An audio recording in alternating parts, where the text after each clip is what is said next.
Hello guys, welcome to your YouTube channel digital education world. स्वागत है आपका आपके इस टैली के ट्यूटोरियल नंबर 2 में। आज के इस वीडियो में हम टैली के अंदर कुछ इम्पोर्टेंट टॉपिक को डिस्कस करने वाले हैं। आज की इस वीडियो में हम एंट्री को पास करना सीखेंगे कि हम जर्नल एंट्री को कैसे पास करते हैं टैली के अंदर। उस टैली के अंदर हम जनरल एंट्री को पास करने से पहले कुछ इम्पोर्टेंट पॉइंट है जिनको याद रखना बहुत ज़रूरी होता है। अब कौन कौन से इम्पोर्टेंट पॉइंट है जो आपको टैली के अंदर जनरल एंट्री को अच्छे से सही तरीके से पास करने के लिए आवश्यक है। तो चलिए पहले हम उस टॉपिक पर नज़र डाल लेते हैं कि कौन कौन से टॉपिक हैं जिन्हें हमें आना बहुत ज़रूरी है। तो सबसे पहले अगर हम बात करें तो हमें जब टैली के अंदर जो भी हमें जनरल एंट्री होती है उनको पास करना है तो उनके लिए क्या क्या ज़रूरी होता है। सबसे पहले तो हमें ज़रूरी होता है भाई कि हमें अकाउंट्स की नॉलेज होनी चाहिए कि भाई अकाउंट्स कितने प्रकार के होते हैं, टाइप्स ऑफ अकाउंट। और अकाउंट्स के टाइप के बाद कि उनका जो गोल्डन रूल है, उनका रूल्स क्या है, किस एंट्री के लिए जो भी आपका अकाउंट्स है। अकाउंट्स आपके हम पहले ही वीडियो में आपको हम क्लियर कर चुके हैं कि कितने अकाउंट होते हैं और उनके गोल्डन रूल क्या है। तो आपका पहला तो हो गया भाई टाइप ऑफ अकाउंट क्लियर होना चाहिए। सेकंड हो गया आपको उनके गोल्डन रूल क्लियर होने चाहिए। फिर उसके बाद हम बात करते हैं भाई कि बाउचर्स की, है ना, कि कौन से बाउचर की एंट्री किस में जाएगी, मतलब कौन सी एंट्री किस बाउचर में जाएगी, उसकी बात कर लेते हैं। फिर उसके बाद हमारा इसमें एक पॉइंट और क्लियर होना चाहिए कि जो आपके लेज़र है कि लेज़र आखिर होते क्या है और लेज़र को कैसे बनाया जाता है वो भी आना चाहिए आपको, तभी आप एंट्री पास कर पाएंगे। और किस लेज़र को किस ग्रुप के अंडर आपको रखना है वो भी पॉइंट आपको क्लियर होना चाहिए। और तथा जब हम बात करें कि जो हम एंट्री पास करेंगे तो किस चीज़ को हम किस में, मतलब डेबिट साइड में हम किस चीज़ को रखेंगे और क्रेडिट साइड, ये सारी चीज़ें जब आपको गोल्डन रूल आपको क्लियर होंगे तभी कर पाएंगे। और हम ये पहले की वीडियो में बहुत अच्छे से आपको क्लियर कर चुके हैं कि बेस के रूल्स क्या है। फिर भी हम एक बार हम सारी चीज़ों को हम नज़र डाल लेते हैं कि जो गोल्डन रूल है वो आखिर है क्या। तो सबसे पहले अगर हम टाइप्स ऑफ अकाउंट की बात करें तो वो आपके 3 प्रकार के होते हैं। पहला है पर्सनल अकाउंट, सेकंड होता है आपका रियल अकाउंट, फिर उसके बाद आपका थर्ड आता है नॉमिनल अकाउंट। अब बात करते हैं इन तीनों के जो अकाउंट है उनके रूल्स क्या कहते हैं। भी पर्सनल अकाउंट का रूल कहता है receiver are debit and giver are credit, यानी कि जो प्राप्त करता है, जो भी प्राप्त करता होगा उसको हम रखेंगे डेबिट साइड में और जो भी गिवर है, जो भी देने वाला व्यक्ति है जिससे प्राप्त हो रहा है, वो रहेगा हमारा क्रेडिट साइड में। अब सेकंड बात कर लेते हैं हम रियल अकाउंट की। तो रियल अकाउंट जो आपका वास्तविक खाता होता है, जिसको हम वस्तुगत खाता भी कह सकते हैं, जो कि रिलेट करता है वस्तुओं को। तो इसका रूल्स क्या कहता है, इसका रूल्स कहता है व्हाट कम्स इन डेबिट और व्हाट गोज आउट क्रेडिट, यानी कि कहाँ पे व्यापार के अंदर जो भी कुछ आ रहा है उनको हमें रखना होता है डेबिट साइड में, और जो भी कुछ व्यापार से बाहर जाता है ना, व्हाट गोज आउट, उनको हमें क्या करना होता है, क्रेडिट साइड में रखना होता है। एंड आपका थर्ड बात करते हैं नॉमिनल अकाउंट की। तो नॉमिनल अकाउंट आपका क्या होता है, नॉमिनल अकाउंट के जो रूल्स हैं वो कहते हैं all expenses and losses are debit, यानी कि जितने भी खर्चे हैं, नुकसान है, उन सबको हम करते हैं डेबिट, उनको रखना होता है डेबिट साइड में। और जितनी भी ऑल इनकम एंड गेन्स, यानी कि जितनी भी हमारी प्राप्तियां हैं, जो भी हमारे इनकम है, कमाई है, उन सबको हम रखते हैं क्रेडिट साइड में। आई होप आपको इतना क्लियर हो गया होगा। फिर भी अगर ये पॉइंट्स में थोड़ा सा भी डाउट है तो आप पहली वाली वीडियो पर जाकर उसको क्लियरली वॉच कर सकते हैं। अब हम आगे बात कर लेते हैं कि इनको हम लेज़र को क्रिएट कैसे करेंगे। और उससे पहले लेज़र को क्रिएट करने से पहले कुछ हम लेज़र पे डाल लेते हैं भाई किनको किस अंडर ग्रुप में रखना होता है हमें, ठीक है। तो चलिए हम पहले सबसे पहले लेज़र देख लेते हैं कि किस लेज़र को हमें कहाँ पर रखना होता है, किसके अंडर ग्रुप डालना होता है। उसके बाद ही हम अपनी एंट्री को अच्छे से पास कर पाएंगे, क्योंकि अगर एक भी एंट्री हम अंडर ग्रुप उसका गलत कर देते हैं तो इसका इफेक्ट आपके बैलेंस शीट पर भी पड़ता है, प्रॉफिट एंड लॉस पे भी पड़ता है। तो हम सबसे पहले क्लियर कर लेते हैं भाई हमारा जो लेज़र है वो होता क्या है। तो लेज़र प्रत्येक कंपनी का प्रिंसिपल बुक होता है। कंपनी के प्रत्येक खर्चे तथा आय के लिए अलग अलग लेजर बनाए जाते हैं। प्रत्येक लेजर का कोई ना कोई ग्रुप अवश्य होता है। भी कोई ना कोई ग्रुप होगा तभी तो उनको हम डालेंगे। जैसे कि आप अगर सिंपली भाषा में समझे, टैली से थोड़ा सा हटके आप सोचे कि जैसे कि हम कुछ खाने पीने की चीजें ले लेते हैं, बहुत सारे आइटम होते हैं, तो उनको हम किसके अंदर डालते हैं? फूडिंग ग्रुप के अंदर हम उनको डाल सकते हैं। अगर हम बात करें कुछ, जैसे कि हमारा हो गया बुक्स हो गई, पेंसिल्स हो गई, आपकी नोटबुक हो गई, है ना, स्केल हो गए, तो इन सबको हम किस ग्रुप में आखिर डाल सकते हैं? तो इन सब की अगर हम बात करें तो इन सब का एक ग्रुप हम बना सकते हैं, जो कि आता है सब स्टेशनरी के अंदर। तो इसका हम स्टेशनरी ग्रुप रख सकते हैं ना। तो ये क्या हो गया, ये सारी चीजें तो एक एक आपका पार्टिकुलर नाम, जो पार्टिकुलर नाम है ना, अलग अलग पेंसिल, रबर, कटर, ये सारी चीजें, ये आपकी सारी चीजें जो पार्टिकुलर नाम है, ये होते हैं लेजर आपके। और जो इसके अंडर हम इसको रख सकते हैं कि पूरा का पूरा जो आ रहा है किसके अंडर आ रहा है, सब स्टेशनरी है ना, तो हम इसको क्या करते हैं? ग्रुप बोलते हैं। इसी तरीके से अगर हम मान लीजिए हम एक स्कूल के स्टूडेंट्स हैं, बहुत सारे स्टूडेंट्स हो गए भाई, रवि हो गई, सरिता हो गए, सोनम हो गए, विमल हो गए, तो ये सारे क्या है कि स्कूल के बच्चे हैं। तो स्कूल के जो बच्चे हैं तो रवि है, सोनम है, कोई मेल है, कोई फीमेल है, लेकिन ये है क्या? स्टूडेंट है। तो हम इनको एक क्या बना सकते हैं? एक स्टूडेंट का ग्रुप बना सकते हैं ना। तो आई होप ये क्लियर हो रहा होगा कि हम ग्रुप किसे कहते हैं और ग्रुप हम कैसे डिफाइन करते हैं। ज़्यादातर ग्रुप की हम बात करें तो इसमें हमें प्री डिफाइंड ग्रुप मिलते हैं, बट हमें अपनी आवश्यकता के अनुसार कुछ ग्रुप हमें अगर इसमें नहीं मिलते, कुछ हमें लगता है ज़रूर, तो हम इसमें अपना ग्रुप भी हम अलग से क्रिएट कर सकते हैं। बट आज हम जो बात करने वाले हैं, जो प्री डिफाइंड ग्रुप है ना, हम उन्हीं के अंडर हम लेज़र को क्रिएट करने वाले हैं। तो सबसे पहले कुछ लेज़र देख लेते हैं और उन लेज़र को हम किस ग्रुप में रखेंगे वो चीज़ देख लेते हैं। तो सबसे पहला है हमारे पास परचेस। परचेस का अंडर ग्रुप परचेस ही होता है, यानी कि जो भी कुछ हम खरीदेंगे उनको हम किसके अंडर रखेंगे? परचेस के। अगर सेल्स है तो सेल का अंडर ग्रुप सेल्स ही होगा आपका। और कैपिटल का अंडर ग्रुप भी कैपिटल होता है। अब जो आप नेक्स्ट बात करते हैं वो सैलरी पेड, यानी कि जो हमने सैलरी दी है, किसी को सैलरी दी गई है, तो ये जो सैलरी दी गई है हमारी, ये आ जाती है इनडायरेक्ट एक्सपेंस के अंदर। तो इनको हम कहाँ रखेंगे? इसका अंडर ग्रुप क्या होता है? Indirect expense. अब इसी तरीके से अगर सैलरी आपको प्राप्त हो रही है, रिसीव हो रही है, तो ये चीज़ हमारा क्या हो जाएगा? इनडायरेक्ट इनकम हो जाएगा। भाई कि रिसीव हो रही है, प्राप्त हो रही है, तो कहीं ना कहीं तो हमारी कमाई हो रही है ना, हमें प्राप्त हो रहा है तो इनकम है हमारी, तो ये क्या हो गया? Indirect income. नेक्स्ट बात करते हैं कमीशन। अगर इसी तरीके से अगर कमीशन हमें रिसीव हो रहा है तो वो आ जाएगा इनडायरेक्ट इनकम के अंदर। कमीशन पेड हो रहा है तो वो अंडर ग्रुप रखेंगे हम उसको इनडायरेक्ट एक्सपेंस। और इसी तरीके से इंटरेस्ट पेड, अगर हम इंटरेस्ट किसी को दे रहे हैं तो वो भी आपका आ जाएगा इनडायरेक्ट एक्सपेंस के अंदर। और इंटरेस्ट रिसीव हो रहा है तो इनडायरेक्ट इनकम। अब नेक्स्ट बात करते हैं लैंड। लैंड यानी कि भूमि। भूमि होता है हमारा फिक्स एसेट्स, एक स्थायी संपत्ति। तो इसको अंडर ग्रुप हम किस में डालते हैं? फिक्स एसेट्स के। नेक्स्ट होती है मशीनरी। मशीनरी जो है वो आपका आता है फिक्स एसेट्स।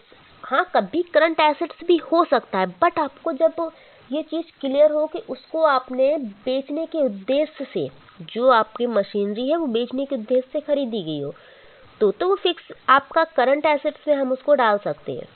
बट अगर हमने अपने यूज़ के लिए खरीदी है, जो कि आपके 1 साल या 1 साल से ज़्यादा यूज़ होने वाली है, तो हम उस चीज़ को रखते हैं फिक्स एसेट्स के अंदर, स्थायी संपत्ति।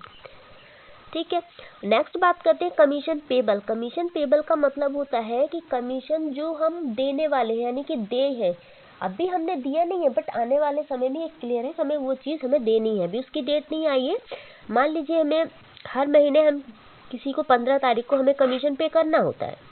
किसी चीज़ का कमीशन हो सकता है, किसी भी चीज़ का हम 15 तारीख को पे करना होता है, बट हम अभी 10 तारीख ही हुई है और हम उस चीज़ का क्या अपना अकाउंट क्रिएट कर रहे हैं। तो ये तो हमें क्लियर है भाई ये खर्चा हमारा होना ही होना है, क्योंकि हर 15 तारीख को खर्चा हमारा जाता है। बट अभी हम 10 तारीख को बना रहे हैं, अभी 15 तारीख नहीं हुई, तो हम क्या करेंगे? उसको हम पेबल में डाल देंगे कि ये क्लियर है कि होगा 15 तारीख को खर्चा होगा, बट अभी हम 10 तारीख को कर रहे हैं तो 10 तारीख को हुआ नहीं है, लेकिन खर्चे की लिस्ट में है ये हमारे। तो क्या कर सकते हैं? हम इसको करंट लायबिलिटी के अंदर डालेंगे। इसी तरीके से आपका कमीशन रिसीबल। कमीशन रिसीबल या फिर कोई और भी चीज़ जो रिसीबल के अंदर आ रही है वो होगा आपका करंट एसेट्स, क्योंकि प्राप्त हो रहा है, कोई भी चीज़ प्राप्त हो रही है आपकी, पैसा प्राप्त हो रहा है तो वो आपकी संपत्ति होती है पहली चीज़, इसीलिए एसेट्स। अब करंट एसेट्स क्यों? क्योंकि जिस तरीके से अभी हमने पेबल देखा ना कि भाई अभी दिया नहीं है बट देना क्लियर है, इसी तरीके से जो रिसीबल है कि आपको कमीशन मिलना है ये चीज़ क्लियर है, बट अभी उसकी डेट नहीं आई, आपको 3-4 दिन बाद मिलना है या अभी डेट उसकी नहीं आई, जो नेक्स्ट डेट आएगी उस पर मिलना है। तो ये चीज़ क्लियर है, आपकी संपत्ति है, आपको मिलना है, बट अभी मिला नहीं है, लेकिन आप अपनी अकाउंट में मेंटेनेंस अभी कर रहे हैं, रिकॉर्ड अभी कर रहे हैं, तो उसको क्या करेंगे, कमीशन रिसीबल के अंडर, सॉरी कमीशन रिसीबल आप उसका लेजर बनाएंगे और करंट एसेट्स के अंडर उसको रखेंगे। आगे बात करते हैं वेजेस एक्सपेंसेस। जो वेजेस एक्सपेंसेस है ये हमारा होता है डायरेक्ट एक्सपेंस, यानी कि वेजेस होता है हमारा मजदूरी। तो ये मजदूरी होती है, भाई कोई भी चीज़ हमने काम कराया है, छोटा मोटा मान लीजिए हमने सामान कहीं से परचेज किया, गाड़ी से हमने सामान उतरवाने के लिए कुछ बंदे लगाए और उनको क्या किया, हमने मजदूरी दी उसका, तो हम उसको भाई डायरेक्ट एक्सपेंस, क्योंकि वो हमने हाथों हाथ भी काम कराया और तुरंत हमने पैसे दे दिया, यानी कि डायरेक्ट एक्सपेंस हो रहा है, वो तुरंत खर्चा हो रहा है ना, तो वो हम रख देंगे डायरेक्ट एक्सपेंसेस के अंदर। इसी तरीके से जो कोल एंड फ्यूल पे एक्सपेंसेस होता है वो भी आपका आ जाता है डायरेक्ट एक्सपेंस के। अब और लेज़र के बारे में हम नेक्स्ट वीडियो में बात करेंगे, क्योंकि नहीं तो बहुत लंबी ये वीडियो हो जाएगी। अब हम पास करना सीख लेते हैं एंट्री, कि हम एंट्री को कैसे पास करेंगे, किस तरीके से लेज़र को हम क्रिएट करेंगे और किस तरीके से हम एंट्री को पास करने वाले हैं। तो चलिए चलते हैं अपनी टैली की स्क्रीन पे। सबसे पहले हम अपने चलते हैं टैली पे और हमने यहाँ पर एक पहले से कंपनी बनाकर रखी हुई है। फिर भी अगर आपको कंपनी बनाना नहीं आता है तो हम एक बार फिर भी आपको कंपनी बनाकर दिखा देते हैं कि कैसे।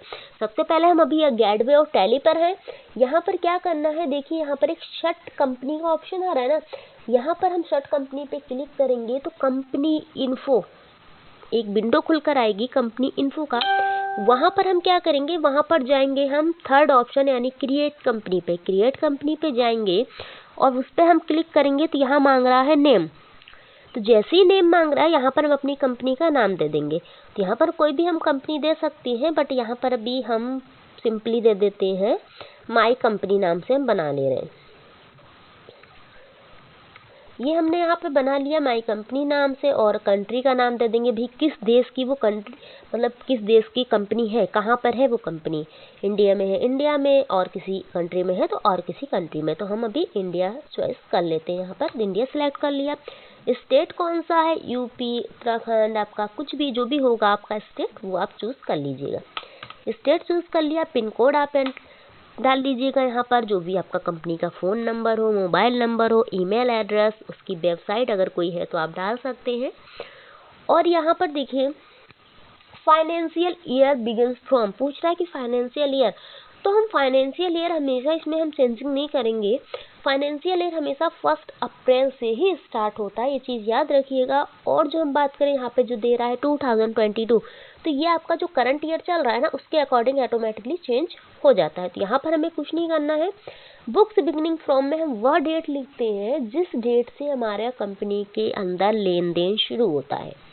तो ये हम एजुकेशनल मोड पे कर रहे हैं, तो यहाँ पर हम कोई चेंजिंग नहीं करेंगे, हम directly accept enter enter enter करके इसको एक्सेप्ट करा लेंगे। अब एक्सेप्ट कराने के बाद अब हमें सबसे पहला काम क्या करना होता है कि भाई हमको कुछ एंट्रीज लेनी है ना, कुछ एंट्री लेनी है, तो कुछ उस एंट्रीज के लिए हमें लेज़र बनाने हैं। तो हम सिंपली एक एंट्री मान लेते हैं कि हमें कोई सामान 10,000 का हमने कोई सामान खरीदा, यानी कि गुड्स परचेज 10,000 का हमने सामान खरीदा। तो हमें इसके लिए क्या करना होगा, अकाउंटिंग वाउचर में हम 2 तरीके से लेज़र को हम क्रिएट कर सकते हैं। हम सबसे पहला मेथड आपको बताते हैं। सबसे पहले गेटवे ऑफ टैली पे है, फिर मास्टर ग्रुप मिलेगा, उस ग्रुप के अंदर मिलेगा आपको अकाउंट इन्फो। अकाउंट इन्फो में जाएंगे, अकाउंट इन्फो में जाने के बाद हम मिलेगा हमको सबसे पहले ग्रुप्स ऑप्शन, फिर मिलेगा लेज़र। तो हमें ग्रुप में कुछ नहीं करना, लेज़र पे क्लिक करना है और एंटर करना है। फिर उसके बाद हमें लेज़र वाले विंडो खुलकर आएगी, वहाँ पर हमें क्रिएट ऑप्शन मिलेगा, सिंगल लेज़र क्रिएट पर हम क्लिक करेंगे। फिर यहाँ पर हमें मांगेगा लेज़र का नाम, तो हम परचेज का बना रहे हैं तो सबसे पहले लिखेंगे परचेज। परचेज लिखने के बाद हम क्या करेंगे, इसको अंडर ग्रुप अभी बताया था आपको क्या रखना है, परचेज। तो हमने अंडर ग्रुप इसका परचेज रख दिया और इसको एक्सेप्ट करा लिया। फिर उसके बाद हमें भी हम परचेज कर रहे हैं तो हम कैश का हमें बनाना नहीं है, क्योंकि कैश का प्रीडिफाइन होता है, पहले से बना हुआ होता है। एक बना लेते हैं हम सेल्स का, SALS सेल्स का बना लिया। इसको अंडर ग्रुप क्या रखेंगे, हम सेल्स रखेंगे और इसको भी करा लिया हमने एक्सेप्ट। नेक्स्ट हम ग्रुप बना लेते हैं इसको कि हमें मान लीजिए कमीशन रिसीव हो रहा है, तो हमने क्या किया, कमीशन बना लिया हमने। कमीशन को अंडर ग्रुप किसके रखना है, हमें कमीशन रिसीव हो रहा है, तो अभी आपको बताया गया था कमीशन अगर रिसीव हो रहा है तो ये जाता है हमारा इनडायरेक्ट इनकम। तो हमने क्या किया, इसको इनडायरेक्ट इनकम के अंडर डाल दिया।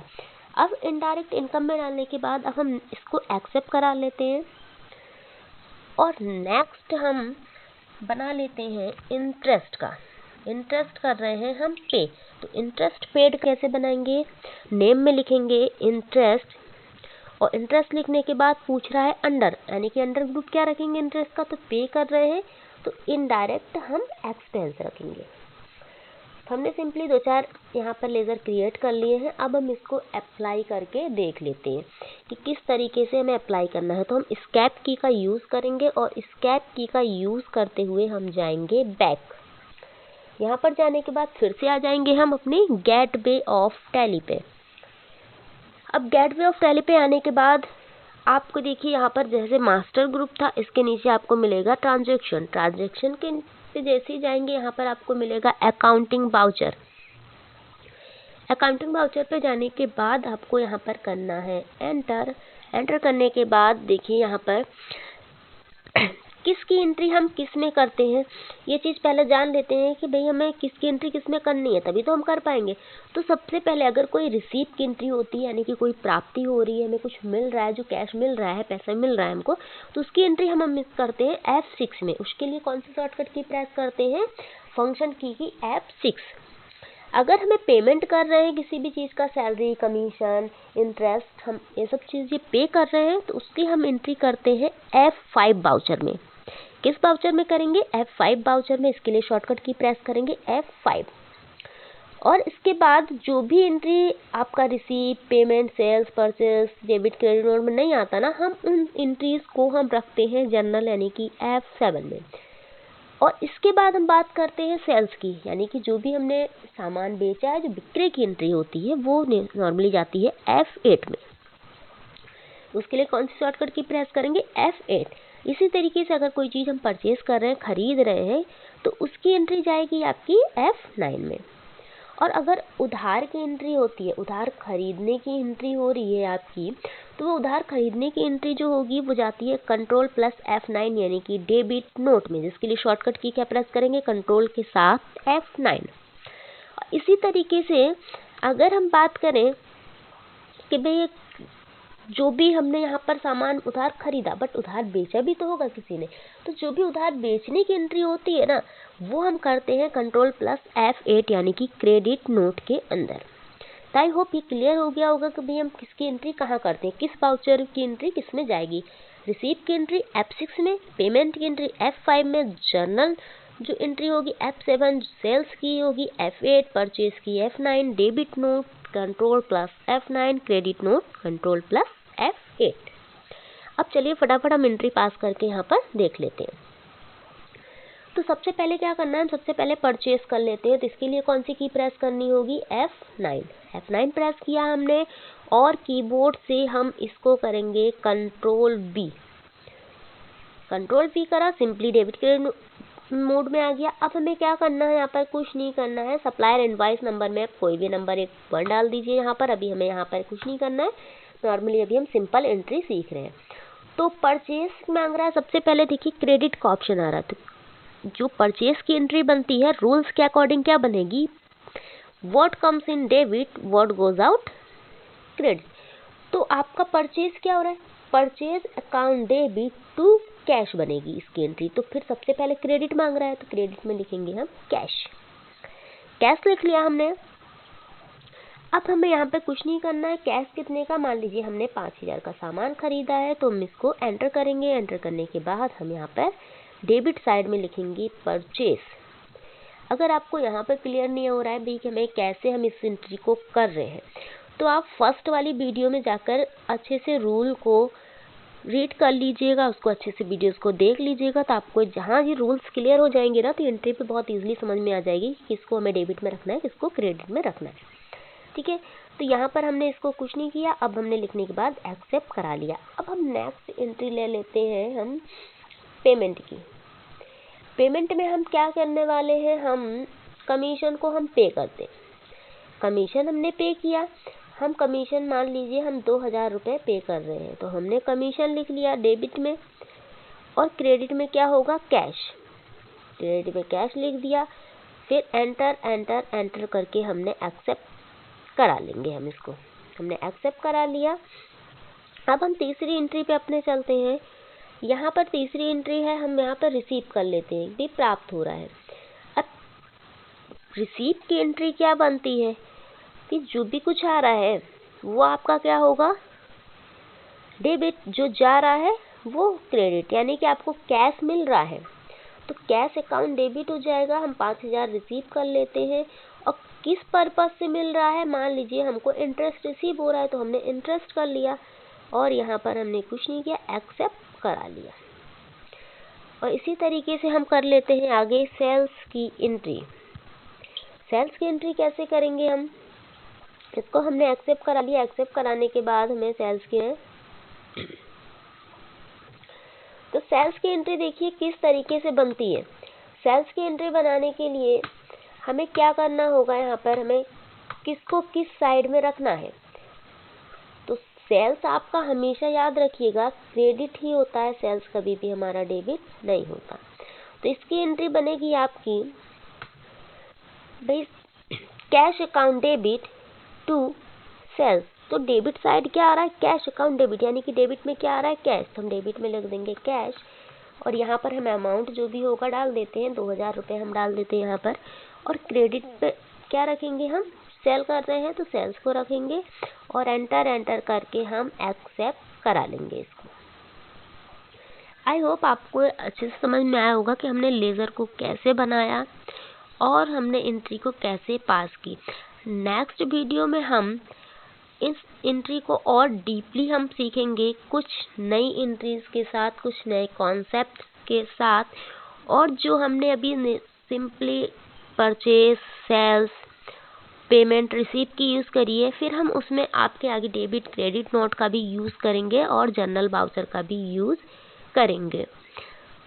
आई होप यहाँ तक आपको क्लियर हो गया होगा किस तरीके से हम यहाँ पर एंट्री पास करते हैं। अगर ये चीज़ क्लियर नहीं हुई है तो आप एक बार फर्स्ट वीडियो को ज़रूर देखिएगा, जिससे आपको बेस आपका मजबूत हो जाएगा। तो आगे आपकी सारी चीज़ें स्टेप बाय स्टेप क्लियर होती जाएंगी।